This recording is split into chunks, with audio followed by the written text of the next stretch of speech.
mga ka-EA. So for today's video, so eto nga, meron tayong Midtos at ang Bitaw, San Pablo, Laguna. So ang update, eto no, kahapon natulungan tayo ni Boss Jordan upang gawin na ang ating pinapangarap na hagdanan. Ayan siya. So maraming salamat sa tropang kalapatids natin kay Boss Jordan. Ayan no, grabe, walang iskwa-iskwala. Kumbaga dinangkal-dangkal lang. Natapos niya ng kulang isang oras yung ating hagdanan. Tulong to para pagka sumasampa nga tayo dito, hindi na tayo nag-i-Spider-Man. Kasi nung last time nung first lap derby nga, naalala nyo, si Boss Jordan yung nag-clock ng ating ibon at hirap na hirap siya dyan. Although ako sanay na, pero nahihirapan pa rin ako, pero kinakaya ko. Pero ngayon, hindi na tayo mahihirapan dahil makakasampa na tayo ng mabilis sa ating Flyers Loop. So, tama po ba yun? Ngayong club ng 6:40 ng umaga, dyan sa San Pablo, Laguna, Midtos, nagpasabay lang tayo. So, eto nga, medyo meron pa akong na-recall na nangyari nitong nakaraan December 7 sa ating San Pablo, Laguna training din.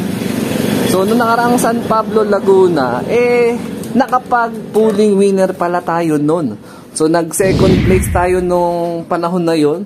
So, kanina ni-recap ko yung speed niya, pumalo na 1,224. So, check natin kung si Miss Poyuba mauulit yung kanyang ginawa na record ng San Pablo, Laguna training pulling, no? So, mga kalapatids, pero di na tayo umaasa masyado na mag-i-speed siya kasi baka mamaya pagod-pagod na siya sa derby. Naalala nyo, nung first lap, kinatot niya yung mismong Katanawaan, Quezon, which is isang oras yan late nun, 11:30 yung pinaka cut-off period, pero dumating nga siya dito, 12:30 na.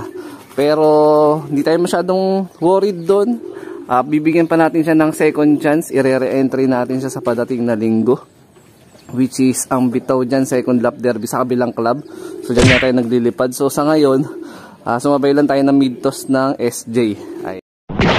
A few moments later. Speed forecast muna tayo. Pagdating ng 7:45, magsisimula tayo mag-abang. Kasi yung last time na dumating siya noon, around 7:51. Tapos yung mismong time release ng club noon is eksaktong parehas ngayon, 6:40. So baka nga maulit yung senaryo ngayon nung nakaraan. Yun nga lang, nung nag-aabang tayo noon, yun yung time na nag-overshoot na, umabot siya dun sa may kabilang bahay para lumanding. Pero kalaunan, lumapo rin naman siya agad at nakapasok at na-clock nga natin, pumalo tayo ng second place nun.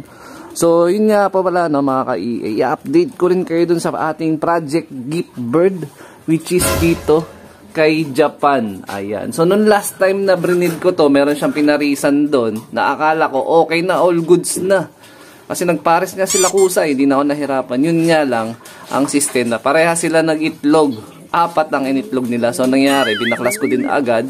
So, ito, bagong pairing niya na to. So, binuviewing ko silang pina-project pair ko dito para nga ma-breed at ipamigay natin ang kanilang first clutch. No? So, yun, take note mga kalapatids, first clutch. So, kung makapagpapisa ng dalawa, mas maganda, dalawa ipamimigay natin. Pero kung isa lang ipisa nila, isa lang papamigay natin. Pero pagdating kasi ng second clutch, kukuha na rin ako ng panglaban sa kanila. Para sa pagdating na North naman yun, this year. Ayan, mga ka-EA. So, ito ipapares ko sa kanya. Ito yung galing kay Sir Junboy Cabahog, champion pansier namin dito sa San Jose del Monte, Bulacan. So, bloodline nito, Imbrek. Ayan, Imbrek. Kukross natin dito kay Japan na vegan finisher natin. Ayan, mga ka-EA. So, sinali natin na North Race to. Ang umabot lang siya hanggang vegan. 1 month makalipas ng vegan, doon lang siya nakauwi. Tapos maiksi yung pakpak niya.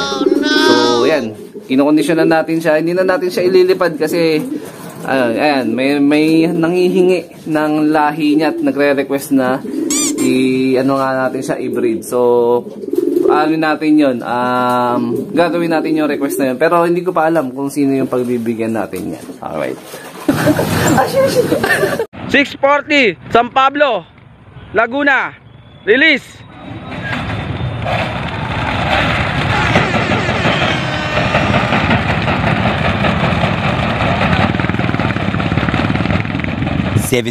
Years later. Time check natin, 7:50 AM. So, gantong oras dumating si Miss Poyo nung last time na naka-second place tayo ng pulling. So mukhang hindi ata mauulit o hindi magiging deja vu yung araw natin ngayon. So hindi pa rin naman din ako sumilip sa clocking system kung meron nang nakapagpa-uwi or meron na nag-drop sa mga kalapatids natin. Ayan o. Nasaan ka na, Miss Puyo? Mukhang hindi ata talaga mauulit. Wala eh. Ayan o, kanina meron nang dumaan, isa pa lang. Mula doon, pag ganun, dire-diretso. Malaman taga North Sagara yun. Ayan o. Mukhang pagod na yung ating warrior. Gawa ng naka-entry na nga tayo ng derby at parating na yung ating second lap race. Oh shit!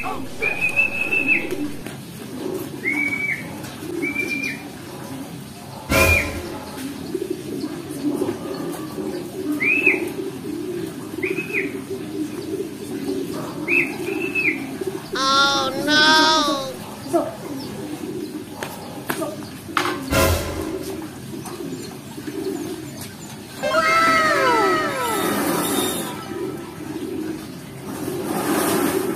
A few moments later.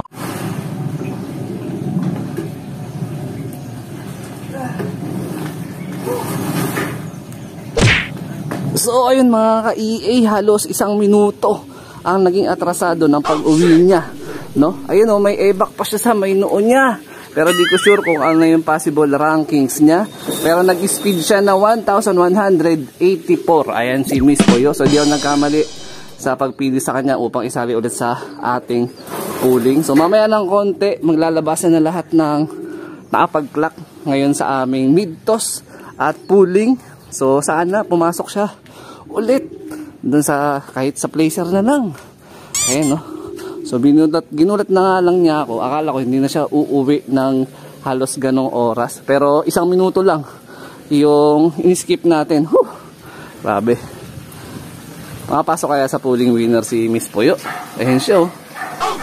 Medyo lumagpas siya. Konti lang. Dito siya naglanding sa may gate natin. Ayan. So medyo tulalay siya. Hindi ko alam kung bakit siya may pupo sa ulo niya. Pero ayan si Miss Puyo. Clock tayo. First dropper. So meron tayong inaantay na dalawa. Si Minato tsaka si Hanzo. Tama po ba yun? Kita ko na yung rankings. Wala. Hindi tayo nakasungkit. Nabitin tayo bahagya. So kinapos tayo ng halos 1 minuto o 2 minuto nga. So nag-rank number 6 na lang tayo. Pero ganun pa man. Eh yan.